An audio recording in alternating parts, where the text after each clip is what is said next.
Hey folks, I'm WWE Hall of Famer Hacksaw Jim Duggan, and you're listening to another wrestling podcast, tough guy. Give me a ho! Ho! We here at another wrestling podcast have been racking our brains trying to figure out how we can show our true colors, our pride in our country, our USA spirit, and we decided what better way to show our American heritage than having our patriotic show 2 weeks after our country celebrates its birthday.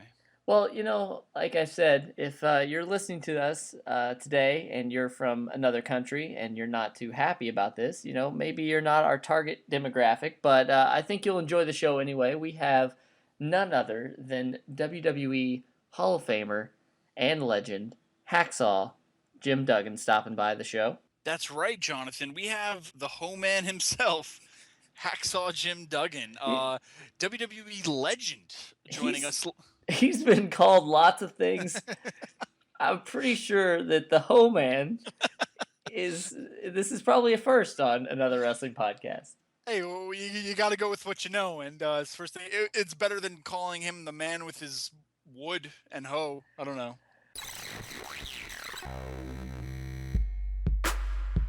It's time for another wrestling podcast with your hosts Steve Credo and Jonathan Benjamin.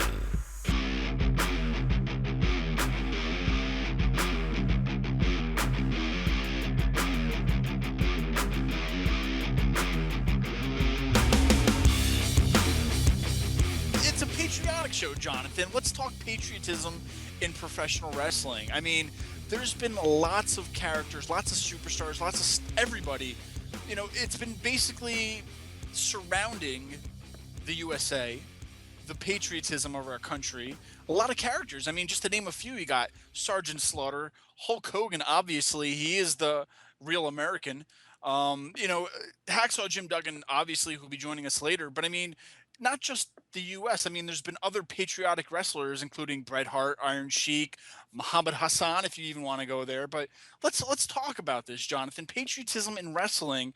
What's your feelings on it? I mean, do you think it's pretty much a staple in professional wrestling? Absolutely. I think it's a tale as old as time, as they say.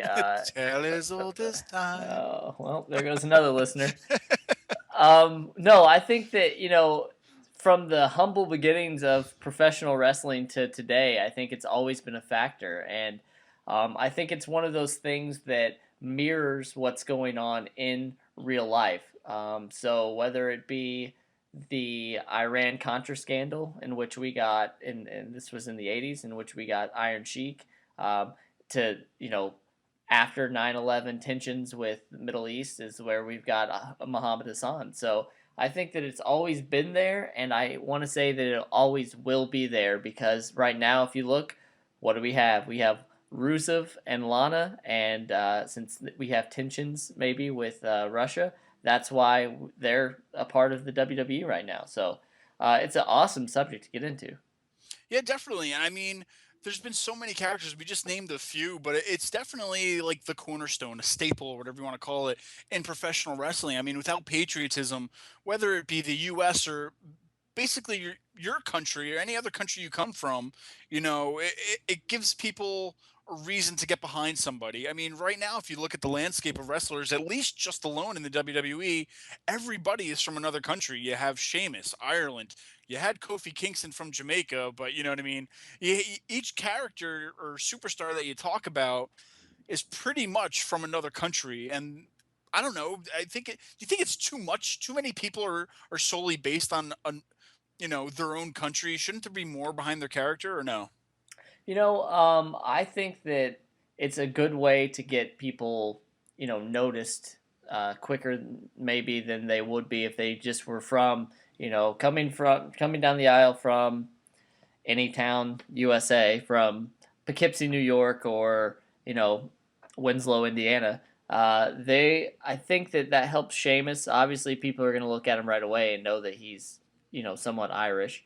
So that gives him a fan base that necessarily he wouldn't have gotten if they didn't announce that. But I think that we right now we do have a huge amount of people from different places, and that is not only helping them, but it's helping WWE and all the other promotions that go on these large tours overseas, and it helps them to see, hey, here's my hometown guy, Wade Barrett or Paige, uh, Sheamus. There's a new developmental girl named Becky Lynch that's down in NXT right now that's also from Ireland. So I think it helps, but you know, there's nothing wrong with being that flag bearer of your country, because it can definitely help you get over, and there's an unlimited amount of flag matches that you can have. In, Yeah.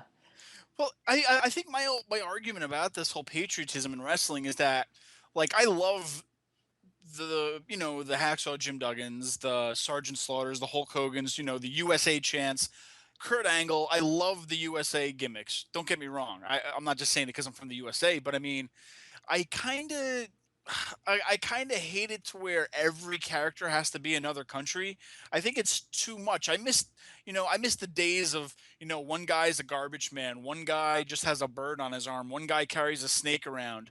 But now it just seems like every guy, like, his whole gimmick is, this guy's from Canada, this guy's from Ireland, this guy's from Germany, this guy's from Sweden. Do you think it's too much with the countries, and should we at least get back into more characters? I mean, so I let don't know. me get this straight. Yeah, You're upset I am. that there are too many people Too with many. countries and not enough birds, snakes, and trash men. And maybe throw in just a few airplanes, and we'll have another movie. But I mean, I'm not saying go back to like all the silly gimmicks and anything, because I'm a fan of the reality era.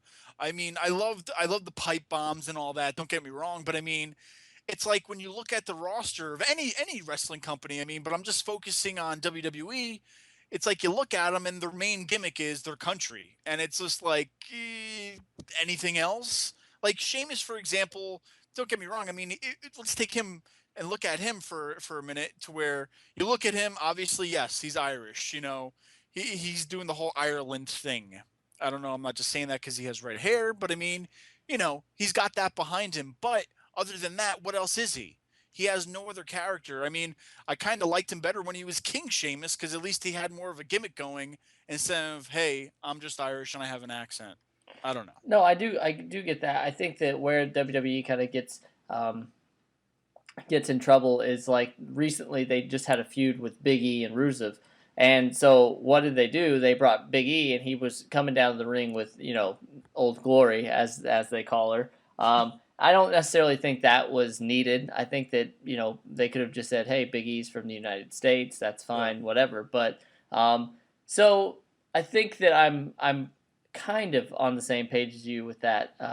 But what I think is the most interesting is, if you look back at, for every pro-American wrestler that there has been, there's been like the evil to their good. So, with Hulk Hogan, let's just talk about Hulk Hogan for a second.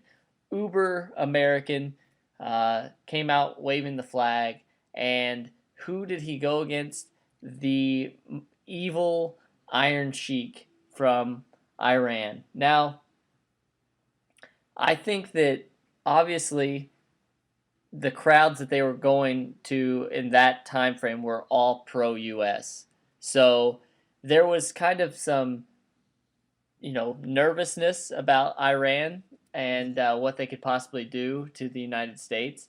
And I think that all Iron Sheik had to do was go into any arena in the US and say, USA, Tui, he would spit on the ground, Iran #1, and he instantly became the most hated person that was going to come out there that night. So I think that, in those instances, it absolutely makes for great angles and television. So I think that at its core, that's what they try to do, is, to get the crowd really worked up about, how dare you say anything bad about my country.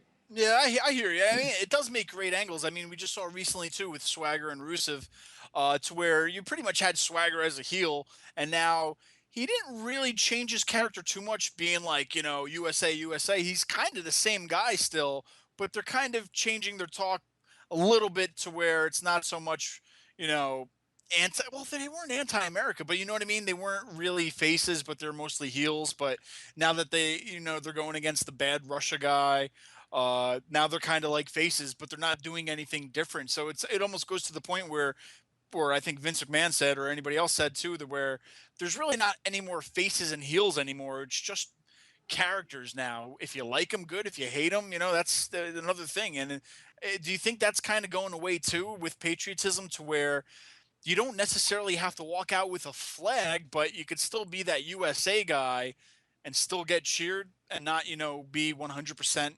like some of these other guys did, where they'd come out waving the flag and stuff. Because I mean, that didn't work for Big E. I mean, he came out with the flag and it didn't really do anything for his character. It lasted like a night. But I mean, you know what I mean? To where they don't really have to carry that flag, but they could still be that American gimmick. Yeah, I think that with Swagger, I mean, he used to be, when he would come out, he was introduced as the All-American American Jack Swagger. I love that. The So, American. now they're not even saying that. So, I mean, it could be a chance for them to just say, listen, I'm Jack Swagger, you know what I am, you know that I'm pro-America, so I'm going to fight Rusev, who's this Russian guy, and we're going to, good versus evil again. I don't know. I don't think that pro wrestling's ever really going to get away from the good and bad. I just think that it's not in the business.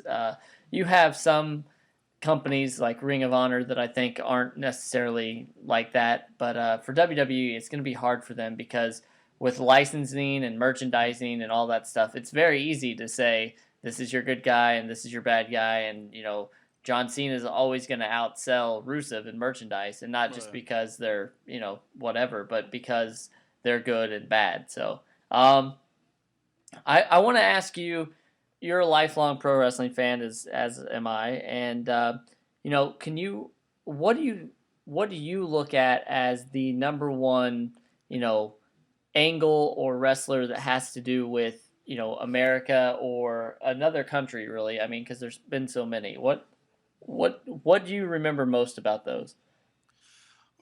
That's a good question. I mean, things that stand out. I mean, I'm trying to think. I'm trying to remember like all the '80s matches too, and even some recent stuff too. I mean, it's hard because I mean, even with you had matches with Kurt Angle, somewhat in the '90s and 2000s that stood out. But I'm trying to think, if it was really pro USA and whatnot. But I think the biggest thing I could think of, it doesn't even have to do with US, would have to be the whole Bret Hart, the Calgary faction, the new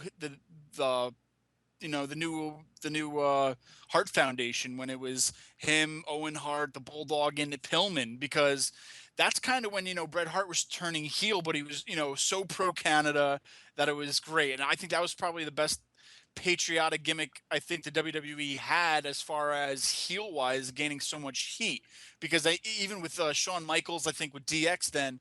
Even the feuds they were having, I mean, that Michaels was putting the flag in his nose, wiping his butt with it, and all that. And I mean, it was pretty much drawing the line with Bret Hart too, and it was hard to tell what was real, what was fake, what all the heat going on. And I think from all the years watching it, you could even overlook Hogan, overlook Duggan, overlook Slaughter, even turning heel on America. And I would definitely pick out, and I'm not just saying it because I'm a Bret Hart fan, No, but no, that's exactly what you're doing. but I mean, that I don't know if you agree with me, but that was probably one of the best gimmicks Bret Hart had as a heel, was when he had the new Hart Foundation, because as much as everybody hated him or whatnot, they were heels. I still loved them. But I mean, that was the biggest time they actually had something going on with country wise. You know what I mean? Like pro Canada, we hate the US, and they were just getting booed everywhere and whatnot. But you still had those fans in there, including me, that were still cheering them, even though they're saying crap about our country. But I think that was one of the first times where the fans really started to kind of turn, and it was more of the fans started to realize how big their voice could be, and and that's what was good for the whole for professional wrestling as a whole. But for me, both of mine, I have two that I'm really batting around in my head. The first one is when Sergeant Slaughter turned heel on America in the '90s. I was I was obviously just a young kid back then. I'm a spry young man now. But when that was going on, I remember it being so real because I was watching the news and you would see Desert Storm was happening. People in my own neighborhood were leaving to go to war. It was a big deal, and it was on every newspaper and tying yellow ribbons around trees. I remember the whole deal. And I watched wrestling religiously, and I would see Hulk Hogan, and I knew of Sergeant Slaughter, and all of a sudden I'm seeing that Sergeant Slaughter is in a picture with. Now this was before they did great photoshopping, so it was some crudely pasted pictures of Sergeant Slaughter with his arm around Saddam Hussein, which it was. But to me, I was like, oh, how dare him? How could he do this to America?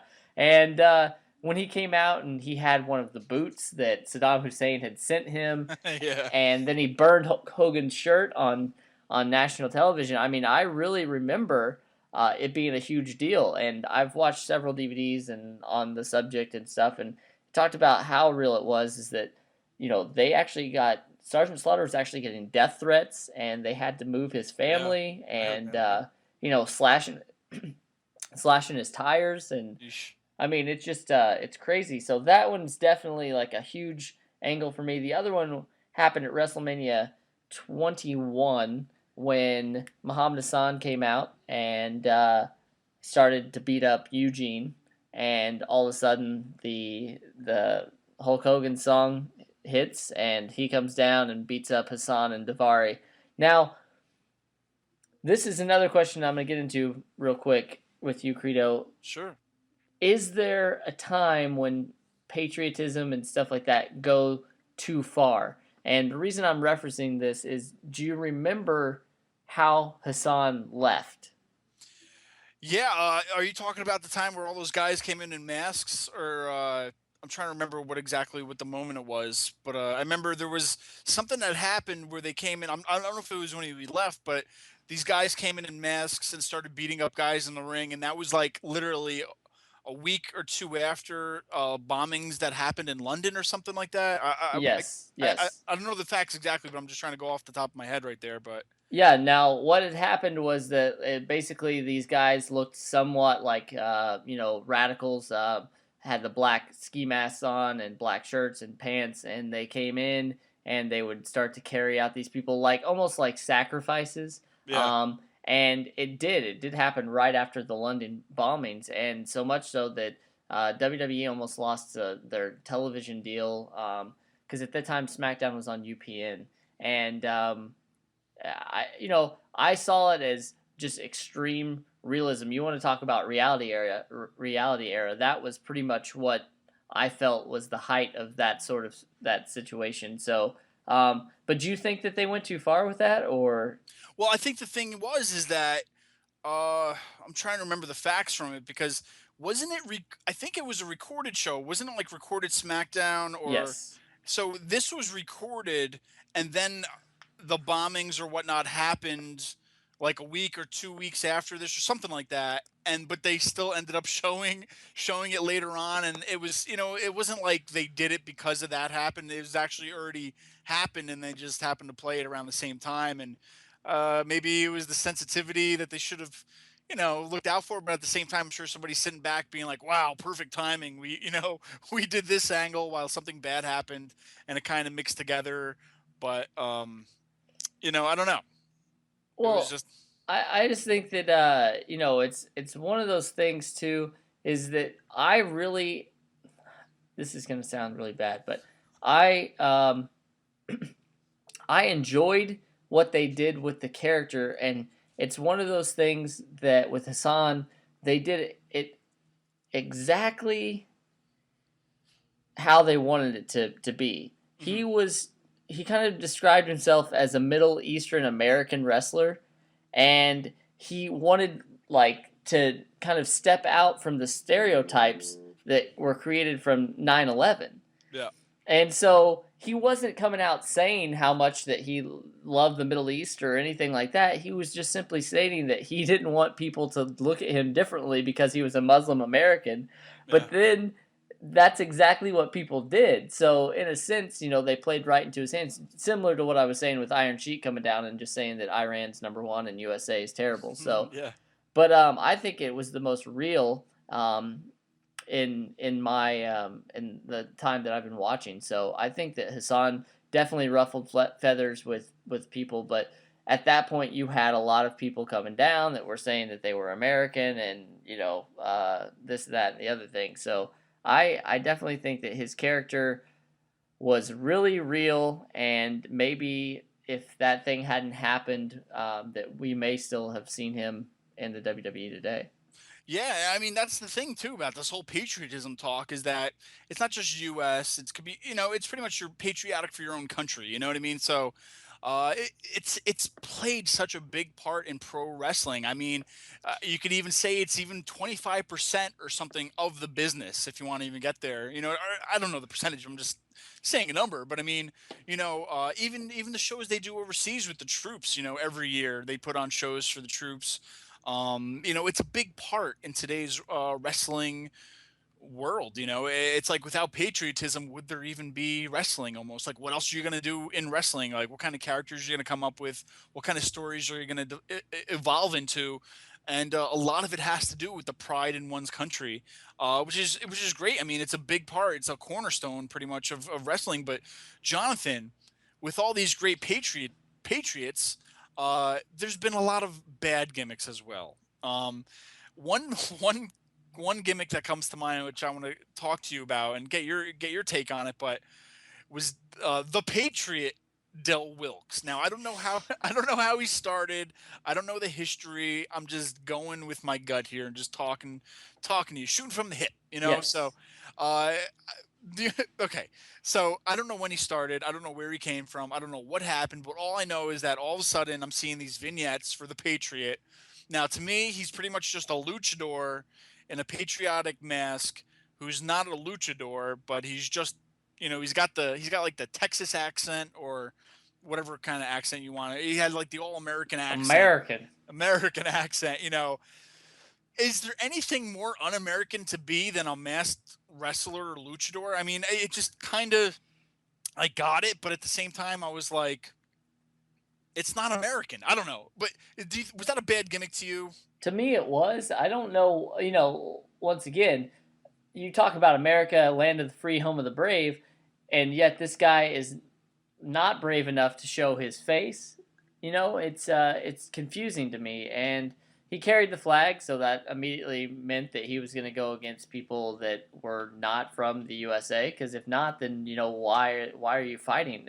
You've established this guy as only someone who's from the United States. You don't really tell us anything else about him, and of course the gimmick didn't go so well. And I think today, and I don't know, there was a lawsuit, and I don't know the outcome. I'm sure that our listeners will let us know, but the Patriot is now being wrestled as Tom Brady, who I heard, yeah, who is Salvatore Sincere for those of you keeping track at home. I heard he sold his gimmick.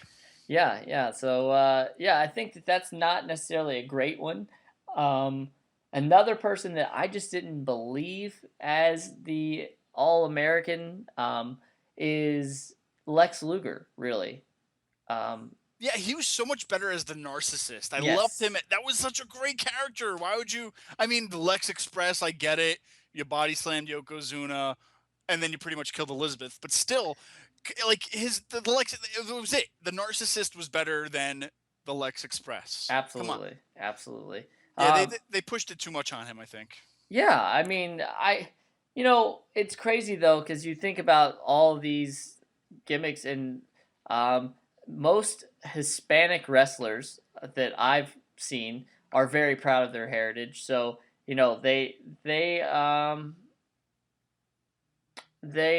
whether they created the LWO and WCW, Yeah, yep. or like Eddie Guerrero and Chavo. I mean, to me, I think that it goes like US has been the number one, but then I think even probably tied with US, or maybe at some points even more patriotic, has been the whole Hispanic culture, because no matter where you go, like if they're in China or if they're in Japan or whatever, like these people are going to show that they're from, Mexico or wherever. So I think that we can't have a patriotic conversation without bringing in, like Eddie Guerrero and Rey Mysterio.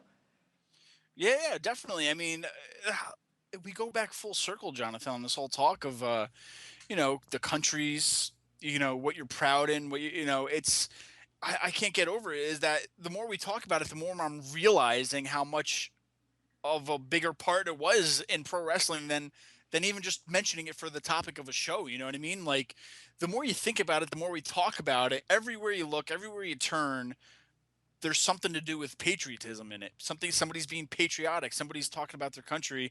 Somebody's having a big part of their country involved in their character. And I don't know. I think I got more amazed by listening to us talk for the past 25 minutes about this than I have on any other topic we've talked about, because I figured, patriotism in wrestling, we'll probably get like 10 minutes out of it. But meanwhile, look how much it's just snowballed into such a conversation.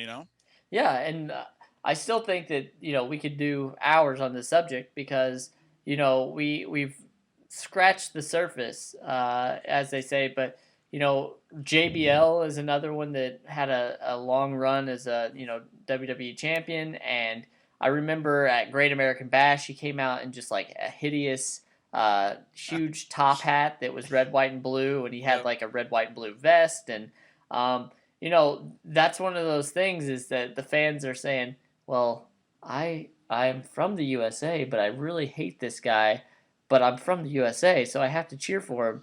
And there's a lot of times when I've seen matches where somebody like Rusev is going against, say, Kofi Kingston, and Kofi's from Ghana, West Africa, and they're chanting USA, USA, and I mean, obviously the fans are just showing their distaste for whoever the heel is in that situation. But I mean, it's funny to me that the fans will chant even though they know that other person isn't even from the United States. Yeah, and speaking of, before we even get to Hacksaw Jim Duggan too, which is coming up, my last question for you on this whole subject of patriotism has to do with today. I know we touched a little bit on Jack Swagger and how his character's kind of like, he's not carrying the flag out to the ring yet. He's not really getting USA chance started on his own. Do you think like the old school, Hacksaw Jim Duggan bringing the flag down to the ring, and even just the fans chanting USA, as a part of the show, do you think that's missing today? I mean, granted, like you said too, we saw Big E bring the flag out, and we even had Zack Ryder bring the flag out against Rusev.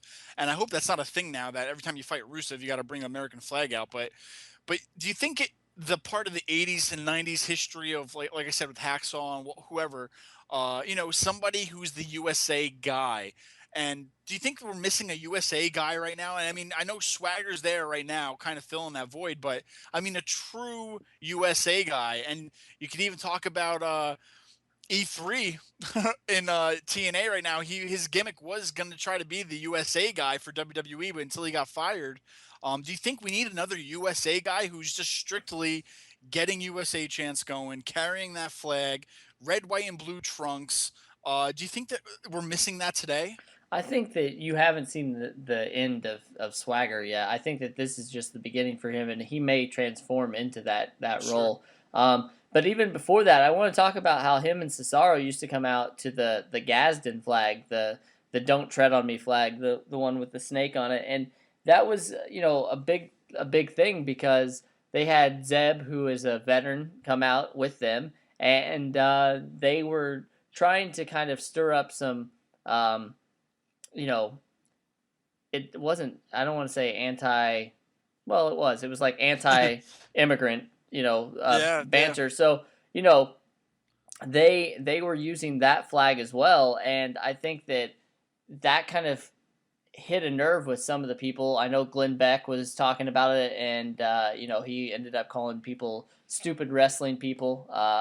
I think that with the Gadsden flag, it brought even more attention to professional wrestling from the mainstream. So I think that whether Swagger goes full-blown USA guy or if he stays the same, I think that he's still going to be kind of making news because of the feuds. The only problem is after his feud with Rusev, who's he going to go against? Like what are they going to do with that? Because they can't still say USA or whatever. Yeah, exactly. Now I just want to get to it. I mean, we talked a lot about patriotism right now, and I think we could probably still talk your ears off more about being patriotic in pro wrestling. But I did talk to one of the most patriotic superstars in WWE history, and that is Hall of Famer Hacksaw Jim Duggan. I do want to tell you, though, that today's show is being sponsored again by Collector's Realm, who gave me the opportunity to meet Hacksaw Jim Duggan a few weeks ago. And you could visit them at collectorsrealm.net to find out more information and any events that they're going to be at coming up soon. But Jonathan, Hacksaw was quite the unique character. I mean, we just saw him on Legends House on the WWE Network. I wish we were kind of getting paid to plug it, but maybe one day. And here's me with Hacksaw Jim Duggan. You've had quite the career, from the first Royal Rumble winner to WWE Hall of Fame. Is there one thing that stands out that you wish you could have accomplished during your career? One thing I would have liked to done is wrestle Hogan. I've never had the opportunity to wrestle against Hogan. We've been tag team partners together, but never actually been in a ring against him. Never being a champion, a lot of folks ask me about that. It doesn't really bother me. With my character, the whole deal was I don't care if I win the match as long as I win the fight. So I got disqualified a lot. So not being world champion is not something that I really miss, but miss working with Hogan. I mean, that is kind of interesting. I didn't know that they never fought each other, but we're talking about patriotism, and obviously you can't put a pro USA guy versus another pro USA guy and expect anything, good to come out of it. So, I guess that's interesting that he said he wanted to fight Hogan. Yeah, that's what we call a civil war in the business. There you go. I mean, it would have been interesting to see it. And if you had to pick a winner, who would you see winning, Hogan or Hacksaw? That's tough. I think that no, it's not really tough. I think it would have been Hogan. Well, I'm going to say it was going to be Hacksaw because, I mean, even if you lost, like you just said, if you lost the fight, he wouldn't win the war. I mean, no. He would win the war. I don't know. But anyway, the man's got a 2x4, so let's listen to what else he had to say. You just enjoyed a huge success on the Legends House. If you could have chosen the 7 legends to live with, who would you have picked off the top of your head? Maybe anybody else you would have loved to have stayed with? Yeah, I would have liked to have Jake the Snake. Jake was a head usher in my wedding 25 years ago. Jake and I were very close. We had a falling out, but we kind of patched things back up. Ted DiBiase, of course, who I've probably wrestled more than anybody in my career and taught me a lot about wrestling. And 2 guys that are gone, Dr. Death Steve Williams, who's one of my best friends in my life, and Terry Gordy. Surprisingly enough, though, I would never have mentioned Piper until after this last Legend House because I didn't know Piper. And the first 2 days we got to this, we have to have a roommate. I'm like, I haven't had a roommate since college, So now you're rooming with Piper. So the first 2 days we're like, yeah, how you doing, brother? We're just eyeballing each other. Yeah. But boom, then we hit it off and became best friends. So yeah, I would want Pipe back as my roommate. What do you think about that? If he had to pick his own Legends House, we had Jake the Snake, Ted DiBiase, Dr. Death, Steve Williams, Terry Gordy, and Piper again.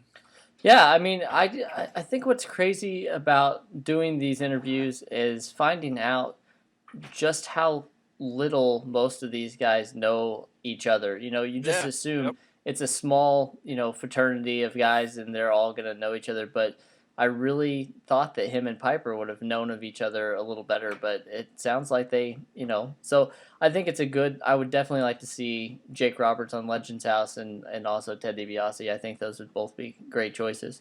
Awesome. Yeah, like I said, it is interesting to find out what they really have to say. So here we go with another question. Speaking of Piper, you guys got along really great on the show. Do you still talk to him now that the show has been over? Do you guys still keep in contact at all? I actually do quite a bit. I just talked to him a couple days ago. He's on his way over to England. We also did the movie Pro Wrestlers versus Zombies. Oh, yeah. Yeah, it was me, Piper, Kurt Angle, Matt Hardy, Shane Douglas, a couple TNA girls, a couple Penthouse Pets. All right. And a lot of folks ask, how would you describe the movie? I said, the title pretty much covers it. Pro Wrestlers versus Zombies. There you go. It's not Gone with the Wind. Pro Wrestlers versus Zombies. They actually, I don't know if this is like a part 2 or 3, but I know there's another one on Netflix with Kevin Nash and I forget who else. But I kind of watched it for like 10 minutes, and I was like, you have to kind of be in the mood to watch it, one of those movies. But I mean, I'd be interested to see that cast of what they're gonna really do with it. But hey, I mean, yeah. Yeah, no, I think that I haven't seen it. I definitely think that I will have to watch it, though. Tons of people have patriotic gimmicks over the years. Do you think yours was the best or the one that probably stood out most overall? Well, I don't know if you'd say the best. I mean, a lot of guys been carrying the flag, but I think one of the reasons for my success is it's hard to stay current in any profession, but be doing my business for 35 years, been carrying the flag for over 30. I think one of the reasons for my longevity is people see it's sincere. It comes from my heart. It's my honor, my privilege to carry our flag out there.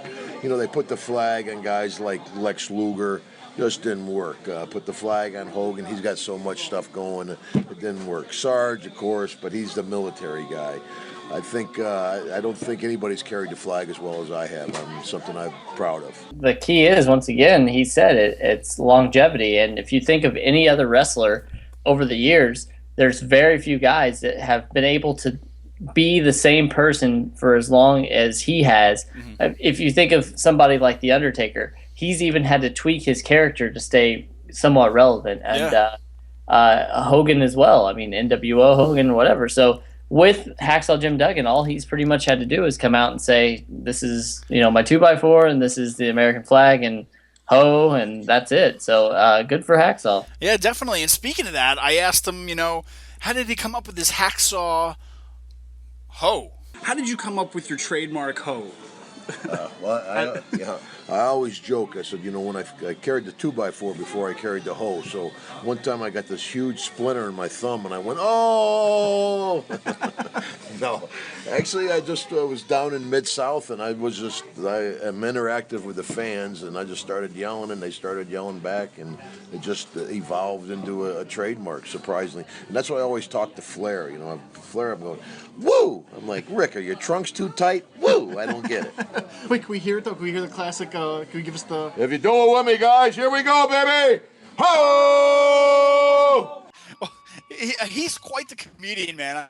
I love talking to Hacksaw because this guy could do stand-up comedy, it seems. I mean, he's really funny to talk to, especially with the Ric Flair line right there. So, hey, now you know where the hoe came from, I guess. Yeah, he mentioned Mid-South Wrestling, and WWE did do a DVD, and I highly suggest if you haven't watched it, pick it up or watch it just because you get to see some of Hacksaw before he was Hacksaw, and I think that it's pretty cool to see the evolution of from then to what you know him as now. Yeah, definitely. And did you know he also played professional football? I think I did, but I'd love to hear more about it. Do you ever wish your career with the Atlanta Falcons would have taken off? When I was younger, I did. Football was my life. I wasn't a wrestling fan growing up. I was just so involved in football. But looking back at it, it couldn't have worked out better for me. I got to fulfill my dream, be with the Atlanta Falcons in 1977. But then I made the move to wrestling in 79, and it's been a great career for me. I mean, that's one of the reasons I wrote my book, because it's been good. I've been with my wife 30 years. I've never had to go to rehab for booze or drugs, never had a felony arrest. It's been a successful business for me, and I've really enjoyed it. Yeah, I mean, I didn't know he played professional football until I did some research, but it's always interesting to hear what people have to say, because sometimes, when you're in the NFL, you think you want to stay with the NFL, and going to pro wrestling you think would be a downfall, but for him it turned into a great career and a successful career at that. Yeah, I mean, you look at a lot of the guys in professional wrestling, they have their career has a shelf life on it, and I'm pretty sure that he definitely has made it probably longer in professional wrestling than he would have in, NFL. So Jonathan, how many 2x4s do you think he has gone through in his career? Wow. It's got to be, if you think he wrestled for 30 years and let's say he wrestled 300 nights out of the year, I mean, do the math because I'm terrible at it. So I'm gonna say it's got to be in the tens of thousands. Well, let's find out. Can you estimate the number of 2x4s you have gone over or you've had through your career? Yeah. Any number you can throw out? I have not a clue, because I go through a lot of boards. I used to travel with Jake, so I'd always joke. I'd come into the arena, I said, can somebody find me a 2x4 and get him a 10-foot python? You can find a 2x4 pretty much in any building in the world. Well, there you go. I mean, well, I guess we'll never really know, but I guess he does have a point where I guess you could find a 2x4 in any part of any building out there, huh? Yeah, I think it's hilarious just to hear that, and to, once again, I wish I could know more stories of him and Jake Roberts, because I think that those two together, for whatever reason, it just brings a smile to my face. Definitely. I asked him also, who he likes in pro wrestling today. So let's find out. Who are some of your favorite wrestlers, pro or independent today? Anybody that you hear about or like watching now? I like Dolph Ziggler. I always thought Dolph would be the marquee guy down the road. I could see him letting him go and bringing him back because he's got the look. To be that marquee WWE guy, he's got the blonde hair, the good body, the white teeth, handsome young guy. He kind of fits that bill. So I like Dolph Ziggler. And, of course, the Wyatt family, Bray Wyatt, he's a throwback. He should be wrestling back with us in the 80s. I love the gimmick. Now, it's funny because everybody who I've asked so far in the show, like, hey, who do you like today? And, a lot of people mention Bray Wyatt. And, I mean, this guy is going to be over until the end of time and how many people love him. But I was I was not shocked, but, I mean, I didn't think coming from Hacksaw that, Dolph Ziggler would have been one of the top guys that he liked. No, and I mean, they couldn't be more opposite, really. Yeah. But I think that's great that, Hacksaw stays current with the product, and I think that that's good because you get a lot of people that maybe if they're not doing, wrestling anymore, even if they're not going on the independent level, that they get bitter and they become complacent and they just kind of start to despise professional wrestling. But with Hacksaw, it sounds like that not only does he stay current, but he has people he's rooting for. So hopefully Hacksaw can get Dolph the push that he deserves. So I also asked him, who he had good chemistry with over the years. Some guys, they either love working with somebody or hate working with somebody. So I was kind of curious, who he really enjoyed wrestling with. So we found out. You've wrestled just about everybody in the business. I know you already said Hogan, but you'd love to. Is there one person maybe you feel you had chemistry with back then? Yeah, without question, DiBiase. Teddy, was a second-generation wrestler, and like I said, I grew up not watching wrestling. I didn't start watching until I was 25 years old. So Teddy tells the story. The first time he tied up with me, he cussed at me and tagged out, because I didn't have a clue what I was doing. But he was very knowledgeable about wrestling, and I've wrestled Ted thousands of times all over the world, and he taught me an awful lot about wrestling. There you go. I mean, who would have thought, Ted DiBiase was somebody, he had good chemistry with?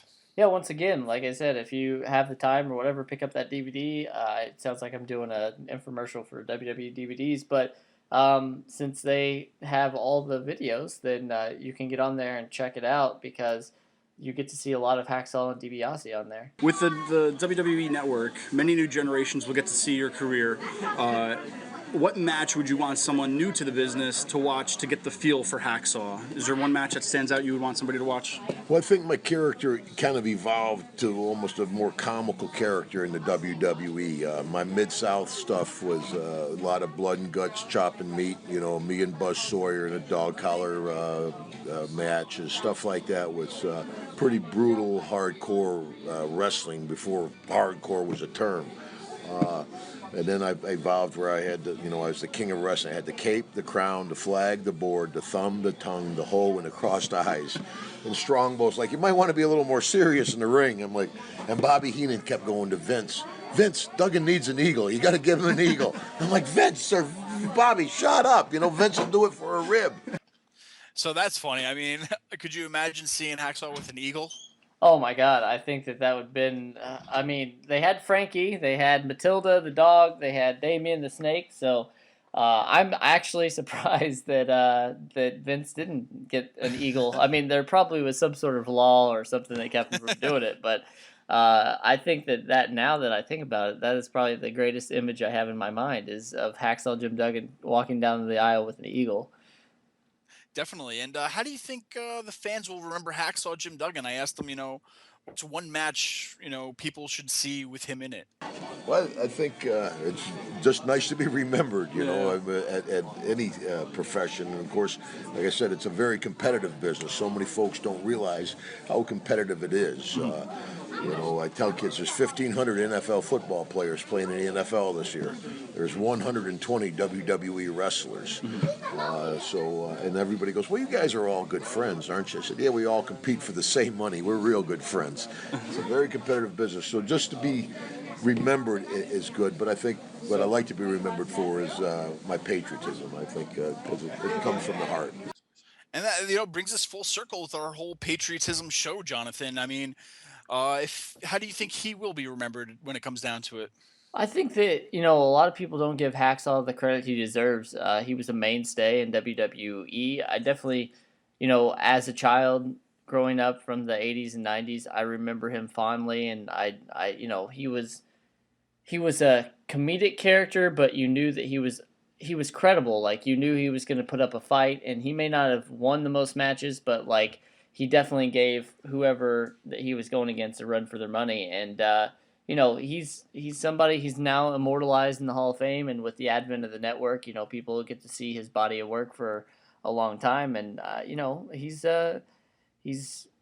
I'll tell you what. I've been to Hall of Fames. I've been to WrestleManias. I've been to independent shows. At any time this guy's on the card, you know that he's in the building because people are chanting "Ho" and USA, and so I mean he's definitely, once again, he's survived the business of professional wrestling, and I think it's done him well.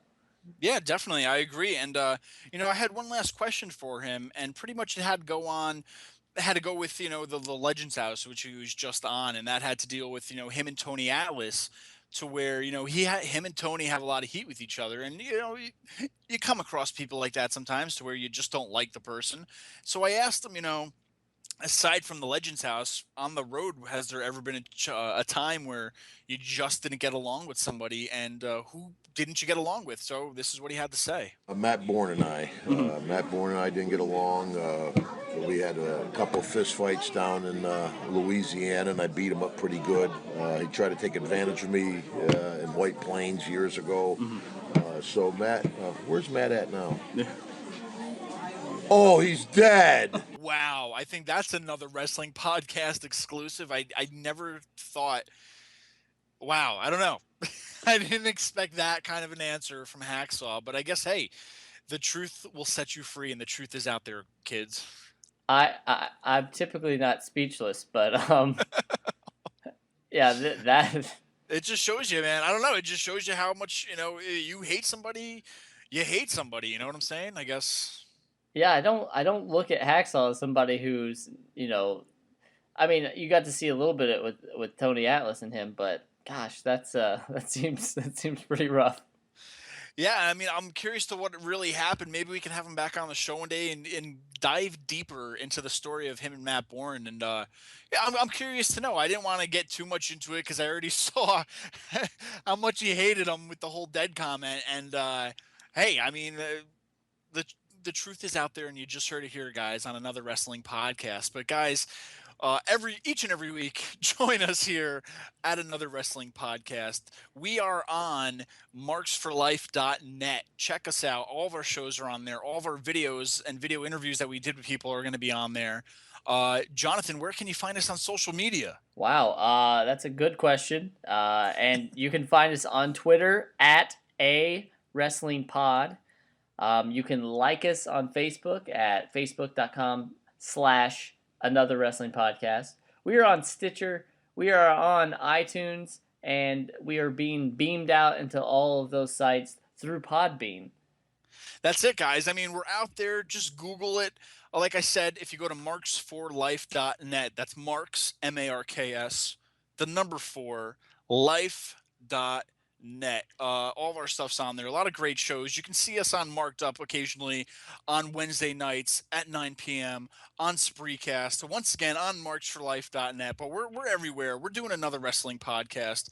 I don't know, Jonathan. I guess join us next week. We're going to be talking about Northeast Wrestling. We got Wrestling Under the Stars 3 coming to Dutchess Stadium. And then we also got Northeast Wrestling August 16th coming to Bethany, Connecticut for their Heat Wave show. So we got Brian Anthony joining us and Matt Taven from Ring of Honor also joining us next week. A lot of big things coming up in the next few weeks, Jonathan, would you say? Yeah, absolutely. Those are all in my backyard. I'm looking forward to going.